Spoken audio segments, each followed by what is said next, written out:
Welcome to the Sutherland Report yet again. It's my privilege to be able to join you. And I am in another undisclosed location.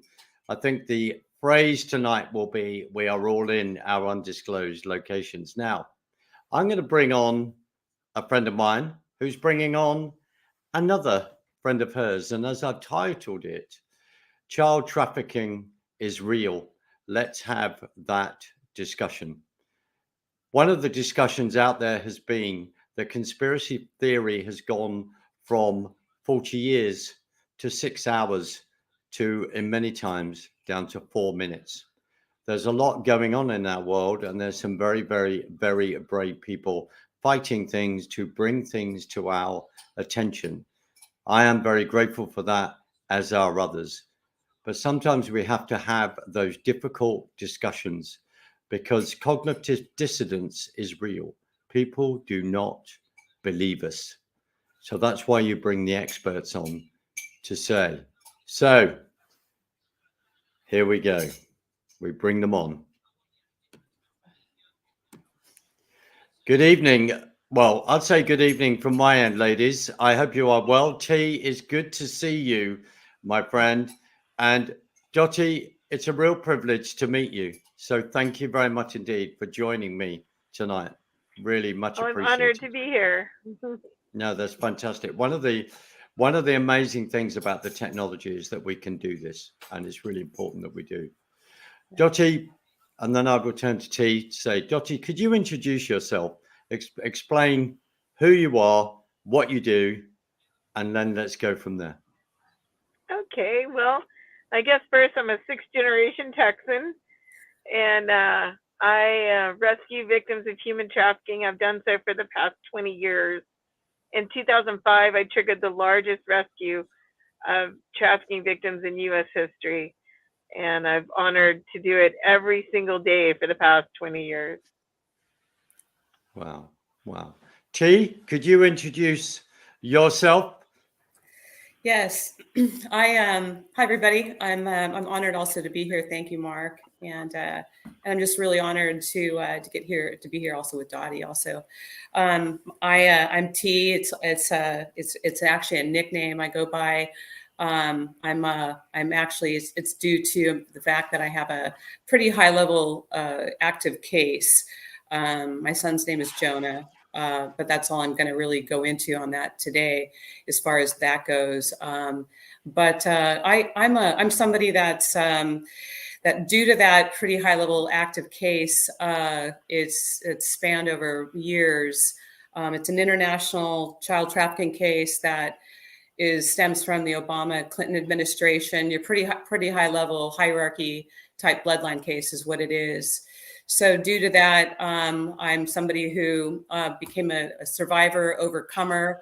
I'm still walking in that, and being an overcomer. And it catapulted me into also being somebody that actually works in aiding, being an advocate and tracking and helping other children come home, be rescued, also be in the prevention mode against government-sponsored kidnapping and mind control. Right. And the thing is, if Roseanne Barr can discuss these things, then we can, because we are dealing with, I think, a lack of disbelief in many ways. And Dottie, does that mean, if you are a sixth generation Texan, does that mean that you had relatives that were at the Alamo fighting? I think they came just after that. Right. Okay. They cleared the way and then they came over. But I'm so proud that my family did choose to leave Germany and come here back in the 1800s. And, I've lived in a few other places, but I've always come home to Texas. I love it. Brilliant. Very proud of myself. I've been to Texas a number of times, and I agree with you. I love it. I think for a variety of different reasons. And as I was just saying off camera, to give everyone a sort of geography lesson, the UK fits into the whole of Texas nearly 2.5 times. That is how big your whole continent on. Dottie, you talk about a case in 2005 We start with an infamous case in 2010, which is when the tragic earthquake in Haiti happened. And I want to tell you a little anecdote, which I began to talk about off camera, but to lay this out. I have a dear friend of mine who shall be named nameless, who was working for a charity and was actually out in Haiti for a short period of time to work for a particular charity to help bring aid to that situation. I don't want to put words in his mouth, but I think in many ways there are huge questions that he had, especially as he was supposed to be out there building houses and just felt that this was not happening quickly enough. And he came home. He wasn't very well, but he came home, and there have been questions, and I'm never going to name him, but there are questions I still want to talk about. So it was a case of the Clinton Foundation goes out there. Bill Clinton is asked to represent that interesting organization called the United Nations of Let's Impose Communism on the whole of the world. That's my personal opinion. Then he goes out there, and then we have the case of 33 children that it looks like that a few missionaries were then wanting to smuggle over the border. Now, there's an article I sent you, and I want to refer to this if you don't mind. So, January the 29th, 2010, Clinton friend Laura Salisbury and child trafficking in Haiti. Former President Clinton accepted expanded role as special envoy in Haiti on behalf of the United Nations to lead the coordination of international earthquake recovery. On January the 29th, 2010, less than 3 weeks after the earthquake, Haitian authorities arrested 10 US Baptist missionaries for attempting to take 33 children by bus across the border into the Dominican Republic without the proper documentation. A week later, the missionaries were charged with child kidnapping and criminal association, while the missionaries claimed good intention and ignorance of Haitian laws. Haitian prosecutors argued that there had been intentional wrongdoing in the course of a month, and President Clinton brokered the release of all the missionaries except for the group leader, Laura Salisbury. What is your opinion on that? What experience or knowledge of that particular incident do you have? Well, in 2010, I received an urgent message from a private investigator. A nurse from a hospital on Twitter had put a message to the world for help. And I remember I was out and about. I had a mobile phone. I answered it. And she said, "They're stealing the kids. They're stealing the kids. We need to help her."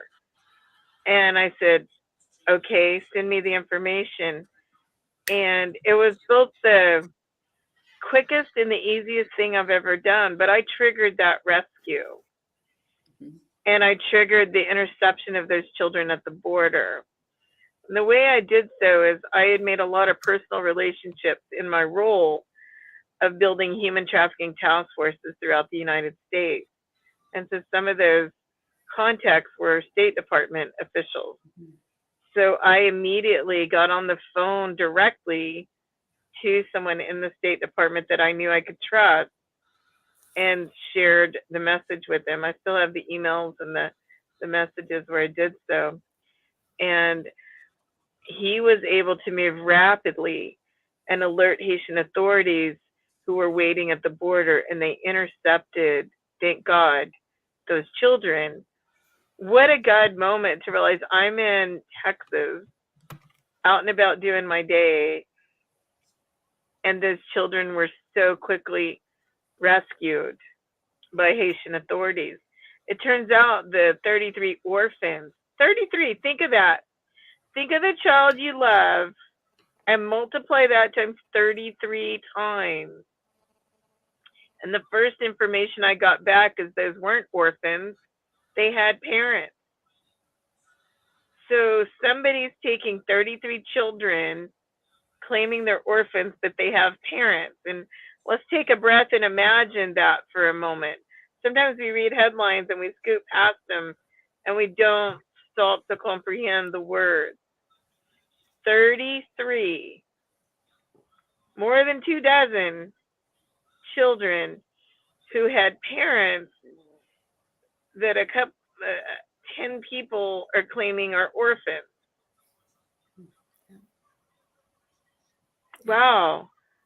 And so Haitian authorities intercepted the children, identified who they were, returned them to where they should have been, and certainly kept them from leaving an entire country. Those children would have been invisible in the world. The next information I got is they were taking them to an orphanage in the Dominican Republic that hadn't been built yet, that didn't exist. This isn't just a mistake or a misunderstanding. We have to really stop and think of every word in those stories. How can a human being accidentally take 33 children away from parents and call them orphans? Right. Yep. Even in chaos. Yep. How can they not only take them, but design an exit to another country? Right.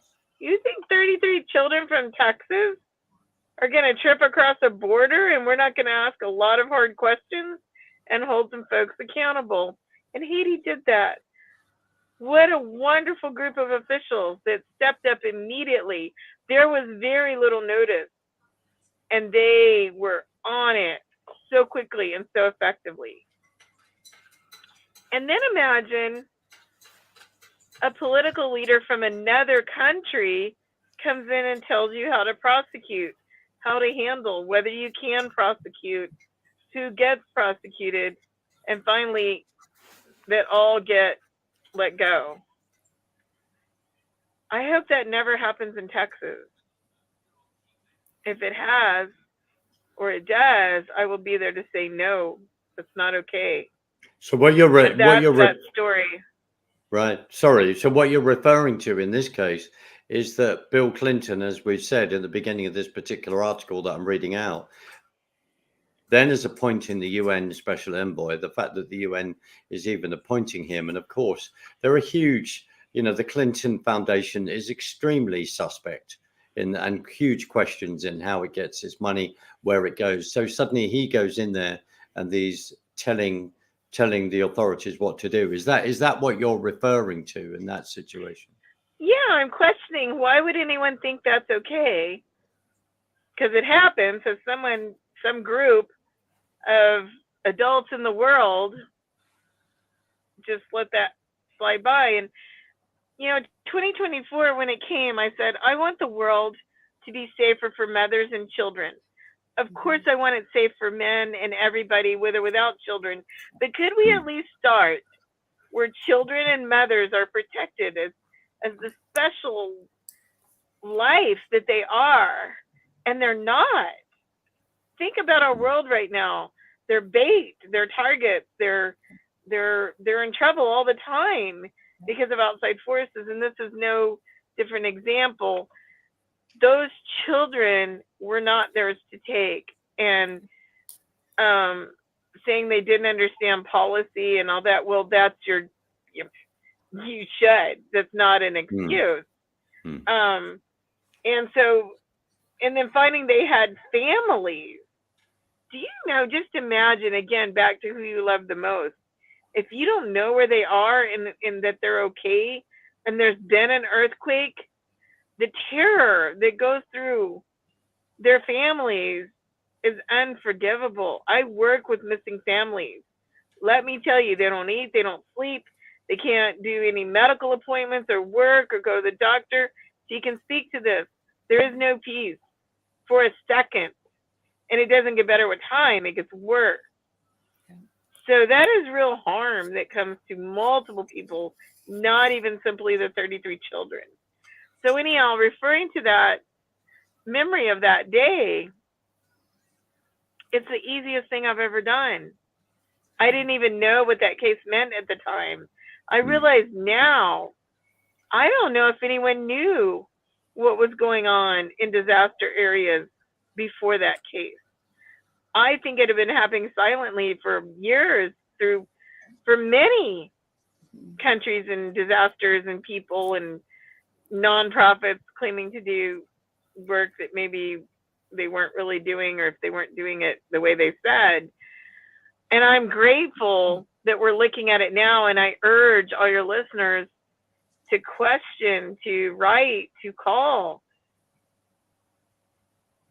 It's not okay that children ever had this happen to them. You see, it's creating a discussion about a lot of issues, and I'll give you another little input on that. When a previous Prime Minister of ours, David Cameron, who suddenly come back as Foreign Secretary, which is another program in itself I won't bore you with, but unfortunately I'd have to be very, very controlled not to swear throughout the whole of the program, because it just makes me extremely furious, partly because it's linked. But when he was Prime Minister in the past, and I can't think of the date, he put a policy in that meant that in agreement with, of course, the UN pushing that forward, that countries would give 0.7% of their gross domestic product towards NGOs, basically, towards what they call charitable causes, which then is very open to abuse. But it then becomes the NGO massive lobbying group, if not employee and expansion of that. Because out of what happened in Haiti in 2010, there was then the investigation by Oxfam in regard to some of the behavior of their employees on the ground. And that is on an Oxfam website. I am not talking out of my rear end on that. That is out there. And also the implications in regard to how certain Oxfam workers, and in regard to sexual abuse and all the rest. In other words, what I'm saying is that this NGO lobbying employment is another issue that is in the background, and you're right. Correct. in regard to that scandal. Why do you think it had taken until then for people to begin to question the whole thing of charitable NGO and their behavior? And also because it does in regard to UN soldiers in certain parts of the world, they'd also been abusing their power as well. Why has it taken I've so had long? A victim directly that I served that was trafficked for sex by a UN soldier throughout the world. Wow. So I can speak directly to that. It's definitely something we need to not let it happen. Whether it's one kid or all of them, it's our duty to not allow that to just because there's a nonprofit organization. You'll notice I don't have a nonprofit organization, even though I've been executive director and leaders of several. I didn't find that world allowed me to do what I need to do. And I didn't find that I was comfortable working under some of the leadership. And I think the reason it's allowed to continue is people want to feel comfortable that problem's being solved without getting themselves into the difficulties of solving it. I'm not trying to cast a judgment on people. I'm just saying that's my experience. Why do you feel that you couldn't work within that arena? I mean, if that's a question you don't want to ask, that's fair enough. But what structures did they have in place that you felt I can't work within these structures? Well, like that case I described, I moved really quick, rapidly, didn't need permission, didn't need to ask anybody. I was on my own at that time. And they're set up from immediately, the way you structure the boards and everything, to start to get off mission and to start to become bureaucratic and to start to become layered, where there's all these other things happening rather than what your mission was. And it's by design from the beginning. I'm not saying they're bad. Some are, some aren't. But you can't solve urgent problems by committee. You can't solve urgent problems by rules that hamstring your employees so much they can't really help the victim. And then when you get into the money, as soon as you get more money, there's more staff and expenses. And they all have this formula. Another podcast, I'll tell you the formula that makes it look like the big bloated ones are lean, and the ones that are a little, like actually doing the work, we look like we're bloated. And there's a whole formula that tilts in favor of the other ones. So I think it's real important to not just assume things are solved or handled, but we, the public, my favorite, we the people, my favorite phrase, need to own some responsibility for all this and use our super skills wherever they are. And we don't need permission or a title to save 33 children in Haiti. Right. I didn't need a position or a title. I knew it was wrong and I fixed it. And I fixed it with my contacts. I didn't go to someone else. And they were brilliant. And the Haitian authorities, who I never met, who I never knew, I would love someday to tell them how amazing they were, because they weren't bureaucratically bloated. They did their job. And I think in America, people thought, oh, we'll step in because nothing's happening in Haiti. And they actually stepped in front of the people that were doing their job. And we don't want to do that as Americans. We want to go into a country and help them, not tell them how to do it. And maybe that can be different now. It's interesting because if people research charities, I'm not going to name anyone, but yes, I have named not Oxfam because of their investigation in regard to some of their employees' behavior. There are others. Yeah. But if you look at their accounts and you suddenly see the sort of the CEO, the person at the top, and what they're earning, and sometimes you think, wow, that's a heck of a lot of money. Why are you being paid that amount? Why are other people being paid a particular amount? I always find that quite questioning. I mean, the answer is, well, we need people of a certain skill level. But you've already laid it out. You've said if you're starting to make decisions by committees. And I suppose that phrase, Dottie, of follow the money comes up immediately, doesn't it? Well, I look at it this way. I would love if our value system did pay folks that do good work like that a lot of money. But I also want to make sure that they're in there with that lot of money doing what their mission was. So the goal is to find the right purpose to fit with the right person, and then pay them commensurate with their skill level. And I think when we say nonprofit, we think everyone has to work for free. No. And so somewhere along the way, I think the ones that rise to the top and get past that particular problem are really good. Money is their first focus, maybe. I can't solve that problem. I don't know. I can just tell you my experience. And I do what I do, whether I'm paid or not. It's helpful when I am, because, I have bills like everybody else. But, I'll get up on a Sunday morning on Christmas and do what I do with a smile with no one being paid. And I think in the world, if we all find our purpose, that God gave us, like our whatever creator brought us here, how can you go wrong? And maybe some folks are off their purpose for chasing a dollar. I don't know. I wish I could solve that problem. But I just also wanted to speak for parents. I don't think people really realize the pain and torture a parent goes through when they don't know where their kid is. And when I met T, I don't know if you've seen the Terminator movies, but I'll just briefly describe it. In Terminator 1, Sarah Connor comes and seeking help, freaked out, my kid, the machines, she's terrified, she's innocent, she's beautiful and sweet and naive. And in Terminator 2, she's just totally buff and under control, and she's battling all forces bigger than her, no problem, she'll take them all. And when I met T the first time, she was Sarah Connor 1, fighting this big machine. She didn't even know why it was after her. And when she reconnected with me, she is Sarah Connor 2. She has exceeded all my skills, all my knowledge, and she is the leader now taking us forward. Thank you. Gee, what do you say to that? What do you say to that being compared to the Terminator heroine? Well, it's I'm trying not to do a bad Maybelline commercial right now with the. No, I'm pretty humbled by that, actually.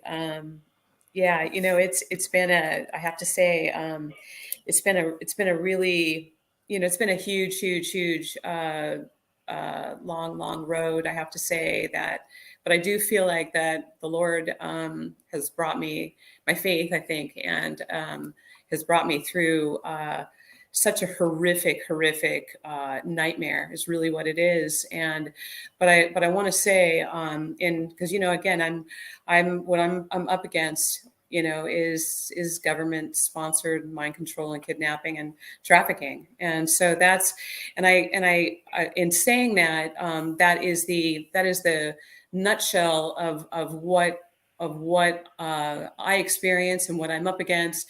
But in that, I feel like that the Lord brought me through so many different hurdles that I was able to overcome.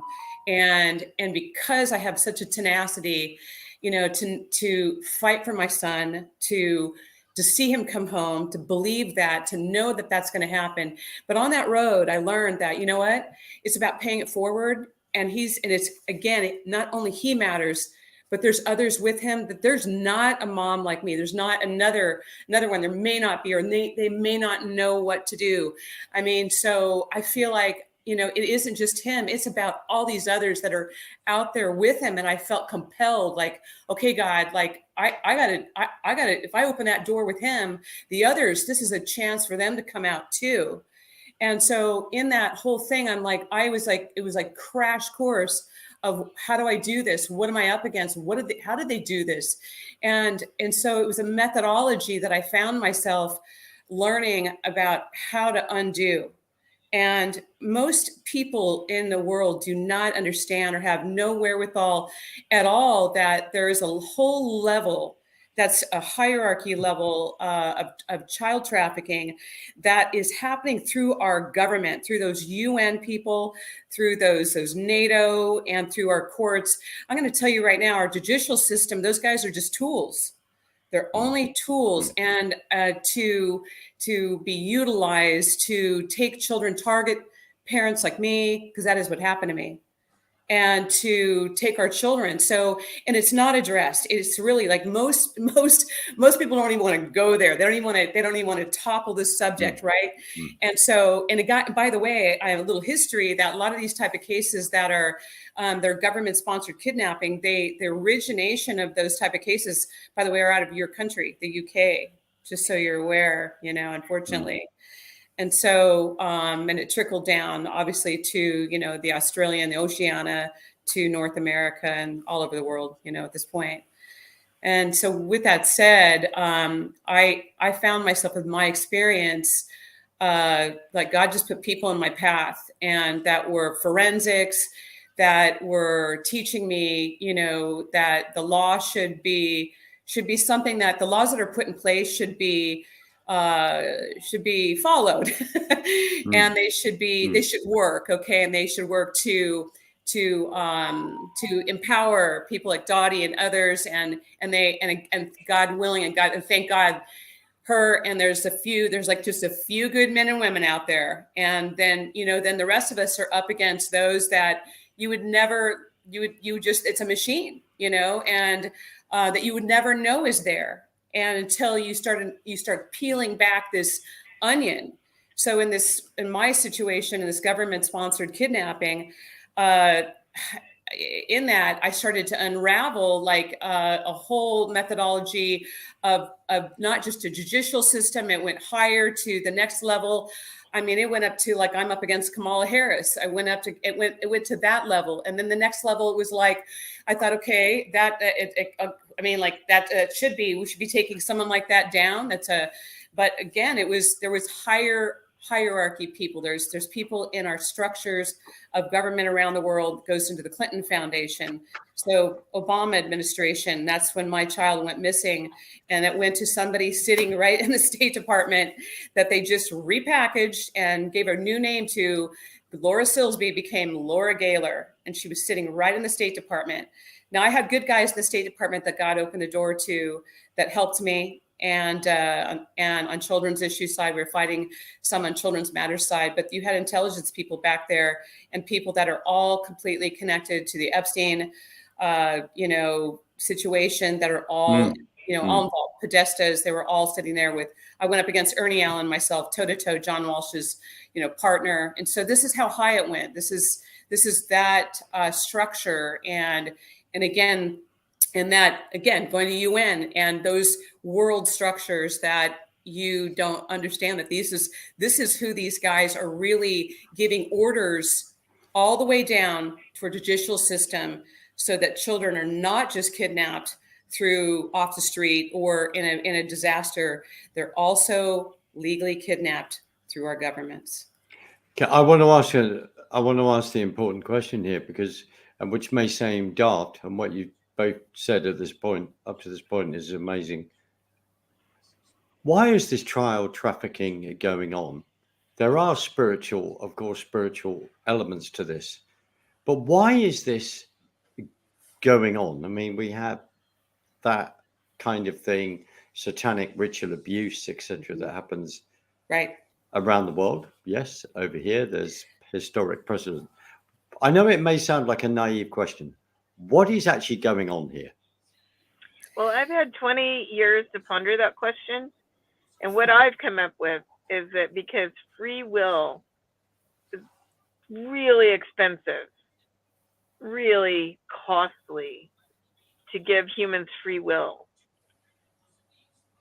And it's not that God allows the trafficking. In fact, if you look into the scriptures, God and Jesus get a little kinetic when people harm children. Jesus said, you should have a millstone around your neck and be in the ocean. And, he says it better than I do, but, and, God rains down some pretty heavy penalties prior to that, even, in the Old Testament. And so I think God made it clear he doesn't accept us harming children.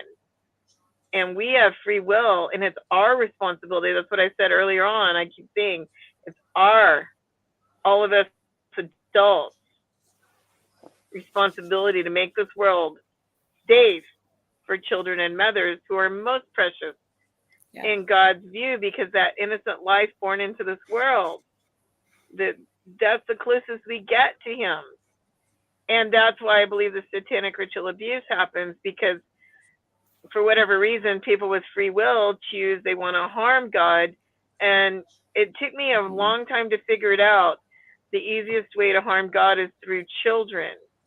And so our children that we're responsible for, that are not being protected, it's not God doing it, it's humans. And we are not stopping them.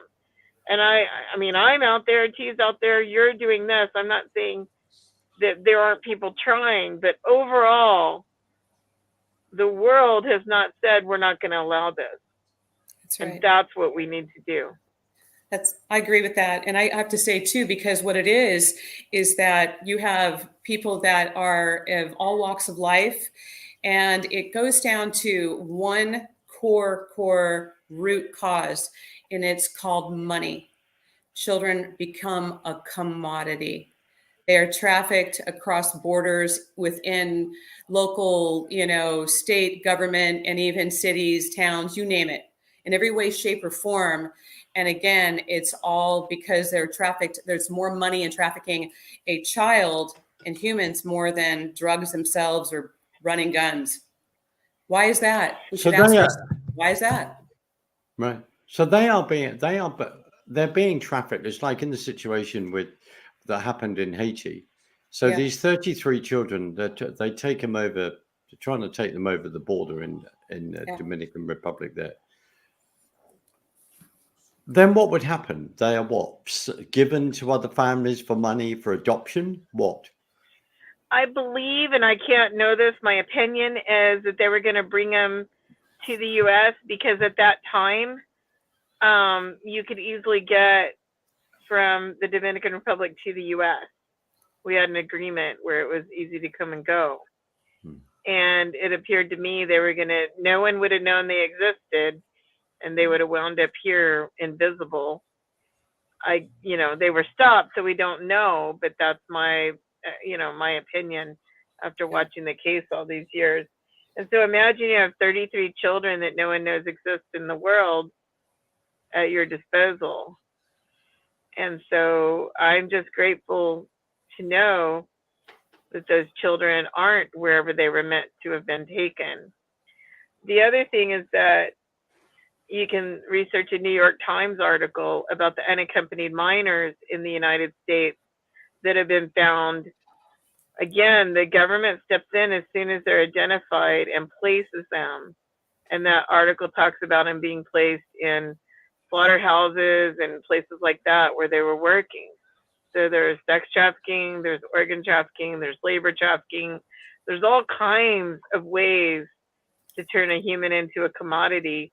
We can't know what was going to happen to those kids, but we can certainly guess and have a shudder of what was possible. I mean, that's why I'm asking the question, because I'm going, what? Yes, there's satanic ritual abuse. We're in the biggest spiritual battle of our lifetime. I passionately believe that. And Ephesians 6 says we're not fighting flesh and blood, but principalities and powers. And it's just knowing, what is behind this? Are you saying, right, you've got in there missionaries to say, we're taking these children, as I say, without repeating myself, would those children then be up for adoption? T, what do you think? Well, I don't know. Let me just step. I don't know that the adoption would be necessary, or would it really be an adoption, because I don't know who would know they were here. Right. So, and the other thing is, I don't think all the missionaries understood. I think as I watched the case shake out, the Haitian authorities let those missionaries go early because they believed they had been duped. They didn't understand what they were doing. And they put the blame more squarely on Silsby for orchestrating it, and maybe one other person, I can't remember. But most of them didn't know they were duped into helping commit a crime that they weren't aware they were committing, is the way the Haitian authorities described it, if my memory is correct. Yeah. Did Silsby go on to represent the organization, what they call a red alert? Suddenly a red alert goes off in states to warn that a child has gone missing. Did she then get tell you about that? Yeah, go on. Did she get into that? Go T. Yeah, she did. So again, what these people do is just repackage people, because she was working for the Clinton Foundation. And again, I have firsthand knowledge, because my child was a black market adoption. So that she was involved with missing, exploited children. They gave her an AKA, and instead of, now she's Laura Gaylor. Okay. And so they just repackaged her again. And this, again, I'm telling you, this is all the way to the Epstein Island. I mean, my own child, again, this was a methodology. They take them through the courts. It's a process.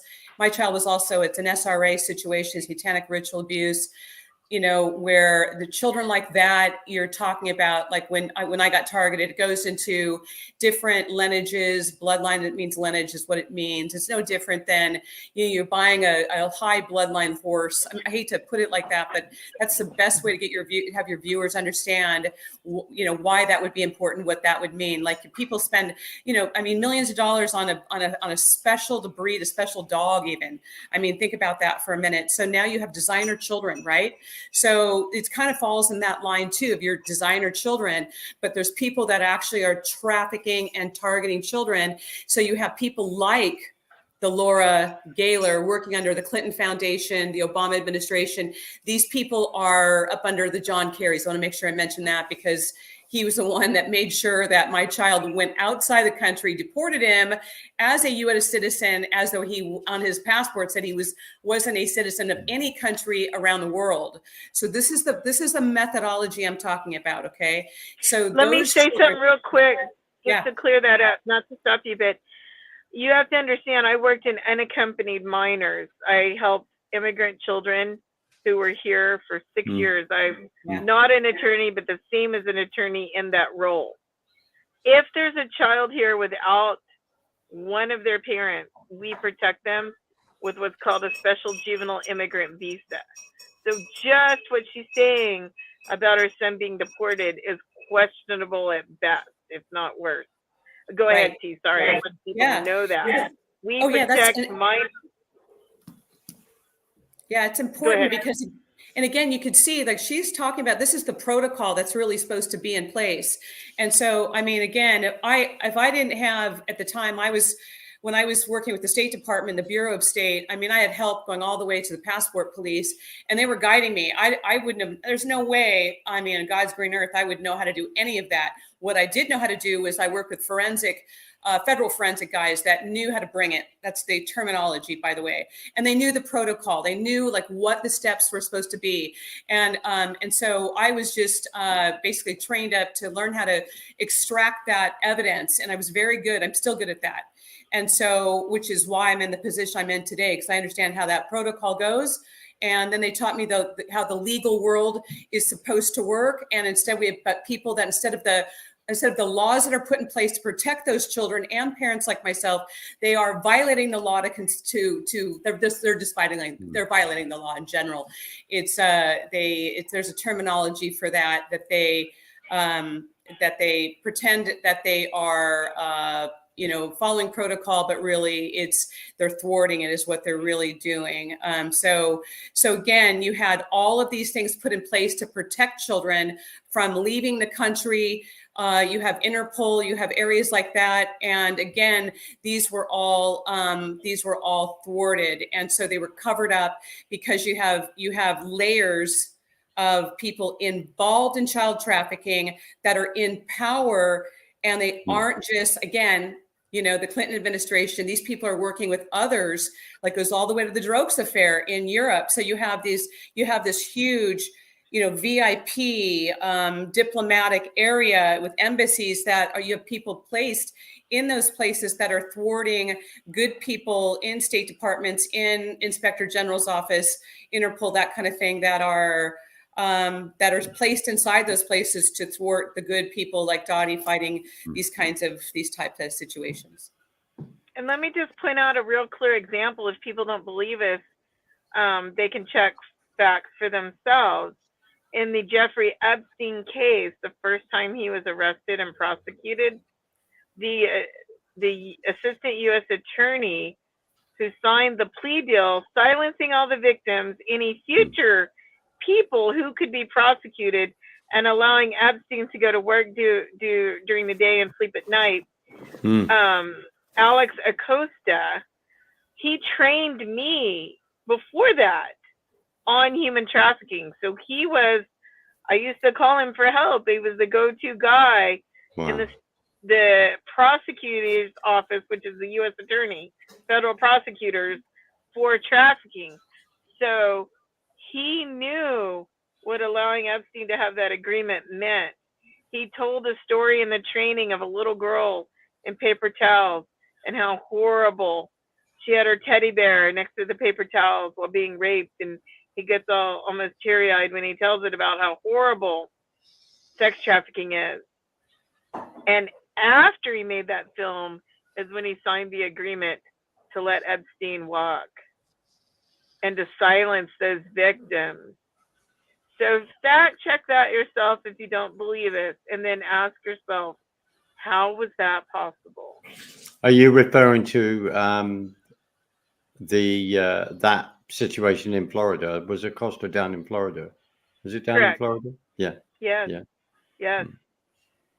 But that's Without the problem. him, Epstein, in the U.S., if a minor is 14 or under involved in sex trafficking, everyone involved, I mean, the pilot, whoever served him food, whoever transported him, whoever bought them, could face a life sentence, each count. And there was a child of that age, and I saw no life sentences. So in the Silsby case, then, because it was raised, I mean, there are WikiLeaks, aren't there? Her name then I think appeared in the WikiLeaks and all the rest, as the article refers to. So what was her relationship with the Clinton Foundation then, T? What is her relationship there? She was employed. She was employed by them, and then again, they utilized her. If you remember, Hillary Clinton was at one point in time a Secretary of State. And so again, so they utilized her by putting her in with missing exploited children. And so again, there was missing exploited children is really people. I mean, this is hard, I know, for a lot of people to really understand. Again, I'm going to go into methodology again, because it's almost like you got a twofold situation. One side is made to appear like they're helping victims, and as though they're, like my child was on missing exploited children, the whole wall at one point in time with the case. And then next thing you know, you got people like Laura that are placed inside. They're working with Ernie Allen, John Walsh's former partner, or they were actually partners. They created that organization. And so she's placed there to be basically a gatekeeper, to make sure that these children, that they actually are funneled through this other side that's really not about saving children or protecting children whatsoever. So in my role, like I was catapulted into, the next type of methodology is those front organizations, those front government NGOs that are not really saving children, that go like around the world, that are connected to UN, UNICEF. I could go on, and I know it's hard to name some of those, but I think a lot of digs and exposure has been really out there showing that there's so many fronts that are going on, that with the intelligence world, the CIA finders. I mean, that's kind of out there known now, that these guys are trafficking children, utilizing the people that are placed inside those organizations to make sure that those children literally are trafficked, and they protect the people that are in this layered governmental positions, is what it is. They're violating the law to enforce the law. That's what I meant to say. Right. That's what they do. That's a good bumper sticker. I want to make just clarification from my experience. I'm not stepping over T, but I believe that what I read is that she worked in the Amber Alert system. She did. That's it. So I don't know that. I think those are two a little bit different organizations that work together, and I don't want to be wrong about that, but I did read that. And so you realize the Amber Alert system, of all the people you'd hire in all the world, is that your best hiring choice? I can only question that. Could you just explain? I know I might have explained it badly, but could you explain the Amber Alert system? Why the importance of that within America? So with certain criteria, when a child goes missing and you have maybe a license plate, or there's some criteria that law enforcement can request an Amber Alert. It was named after a little girl who went missing. And so those alerts go out to cell phones and on the signs that go over the freeway that are digital, and they're very effective, hugely effective. You'll usually see that a child is found pretty quickly when you get that Amber Alert. And so they've been very much, I think, responsible for stopping the out and out just kidnapping of a kid off the street, of a kid out of a store. That and cameras have made it so you don't see those so much anymore. Now what you see is children that are tricked, groomed, lured, that the bad guys adjusted. We still have a problem, but they don't get away with that problem like they did in the 70s and 80s so much. So there's a whole system in place that the entry in is through law enforcement. I can't just call and get someone an Amber Alert, even though I led a nonprofit that all we did was missing people. And our nonprofit was named Heidi Search Center. So people would always call me trying to get an Amber Alert, and they'd confuse the names and get mad at me. And why don't I have an Amber Alert? I'm like, boy, if I could, you'd have one. So it's law enforcement that initiates them. And then there's a system that goes out. There's also a national database that goes out to law enforcement that has that missing flyer and all the information. It has been helpful. But when you have a questionable hire, you wonder, okay, so is everyone getting help, or is it a way to funnel certain kids, like she's saying? I don't know, but I believe what she's saying. I do. It go back to the experience with the U.S. attorney, the assistant U.S. attorney who trained on the laws for human trafficking, that suddenly thought some sort of semi-jail probation was acceptable when a life sentence probably would have been the punishment. So again, if you don't believe us, do the facts yourself and see if what he's saying is not possibly true. The other thing is that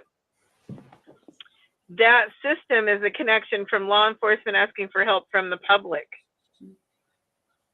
And you can't get around it. I can't make my own Lambert system. I can't, so it's a funnel. There's no other way around it. I can't get around it. Me working for 3 years in missing persons, that was my option to get data the way I needed it out. I certainly did other things, but as far as getting to every police department in the country or having a searchable database where every police department could look for my kids that were missing, that was the only funnel. Yeah. And that's where you have to watch. I think we should be super critical of any of those where you're the only option. Right. We've got about 4 minutes, just under. Yeah. So but thank you for explaining that, because it's the constant questions, because it seems, well, that all seems conspiratorial. You're telling me that, look at, we're all having a go at, we're all having another Clinton Foundation bash, and what's the list of how many people have been Arkansaded so far, and you're just basically talking out of your backside, and this is all a lie. It's not, and that is what is so difficult at times, isn't it, to actually put this over? It's a bit like, and I'm there's no way I'm belittling any of this, but as a parent, the only thing I can then identify with the fact that, having been in a crowd when my children are younger, and you've got your hand on your child, and then suddenly you're in a crowd and that hand goes, and you are there for the seconds seemed like a lifetime, frankly, going, where have they gone? Right? I'm not going to name where that happened. Where have they gone? And you've experienced that for years. Yes. Yes. Thank you, Scratch. You've experienced for years. Yeah. Every day and again, for me too, it's like it's an every day I get up and it's like I do it again. And every day there's not, and I mean, for me, I don't think I would be able to function if I wasn't doing this. And every time I see another child prevented being taken into the system, I win. And God gives me another day to keep going, and I have hope. That's what it is. No, Chi, thank you. I think we've just lost Dottie's feed, which is well, I'm praying she's gonna come back. I'm gonna bring back Dottie. Are you okay? Sorry about that. I think it's the fine. I think the trucker's coming by. Right. I think some of the convoy may come by and take up some of my vehicles. Okay, I've got you. We're talking. No, I won't reveal where you are, but I understand what's going on. T, I hear you really, really loudly, having met you in the summer and admire and full of admiration. I don't know how you do cope with that every day. I suppose it's like saying, how do you then compartmentalize that? Do you then compartmentalize that to cope with that? I have to say, honestly, if I didn't have the faith in the Lord and that vision and that hope, there's no way I'd be sitting here. And I have to say, and it's helped me to have that God's put. I have to say, it's a miracle. I've had good people that the Lord's put in my place. A good group of, like I said, I had people that were forensic, the State Department people, the Dotties, that she led me to a whole nother, helped me get to another whole organization of people that, again, that were pretty high level that I can't say who they are. And again, because my situation was pretty, I mean, they really came after me for being a whistleblower, just so you're aware. And, but in that process, the Lord gave me hope by allowing me to learn and to be able to understand the law and be able to see how it really should work and how this could be prevented and how, and also too, I was trained up to be an international executive administrator in this and anti-trafficking organization and to be able to learn to track and to code. And I learned how to do SRA is really kind of my specialty, bloodline. So, and again, it helps me to see the unraveling of that and how the Lord is mending people and healing people, and to see some of those come out and come home. And it's God saying, your day is coming, and keep on keeping on. I'm right here with you. It gives me hope. He's with me. And that's why I'm still here. Thank you. We've hit the wall of time, because I always try and keep them just under an hour because it makes it easier for sharing. But I would like to do this again. I think this conversation I would like to continue. There's a number of things to get into, especially we can also then take a segue and discuss various things that are happening in Texas, et cetera, et cetera. That would be amazing. And I just want to encourage everyone that eventually will see this, because I'm then coming against the shadow banning narrative, which I will then work hard to get around. But keep these dear ladies in your prayers and what they are doing. This is absolutely real. Sorry, I'd love Doty. to invite you. I'd love to invite your audience to subscribe to my newsletter. It's free. Go. It's on Substack. So Substack, Dottie, D-O-T-T-I-E, Laster, L-A-S-T-E-R-S, Laster, apostrophe, Dottie Laster's traffic report. Right. And we have a fun time there just educating. So Dottie Laster's traffic report on Substack. Come on over. We'd love to have you. Please. T, can you send me a link to that as well? Yes. Send me a link to that, because when I republish it, I'll make sure that information is in the bottom. Right. Can I just thank you from the bottom of my heart so much for joining me and taking and discussing this important subject. And the other thing I'd say to people eventually watch and listen, I'm very grateful. Please click subscribe, but also know that, I mean, T and I have met. There are, it's this whole thing that across the world, we all need to be encouraging each other in all that we are doing, and the battle that we are facing, because this is real. And I think the other thing is, on another time soon, I would like to discuss why people don't get this, particularly within the church, but that goes with a number of other issues. And I'm not just saying that to be controversial for controversial's sake, but things that, what people would call conspiracies are not conspiracies. As I've said, they are real. Thank you very much for joining me. I'm very honored to do that. And I hope, Dottie, T, that you will come back so that we could do this again. Absolutely. Thank you. I'd love to. No, thank you. Please join me on the other side, and I'll then have the official goodbye off camera. But I'm going to end the program and just say thank you so much for joining me. And I'll just play us out. Speak to you soon.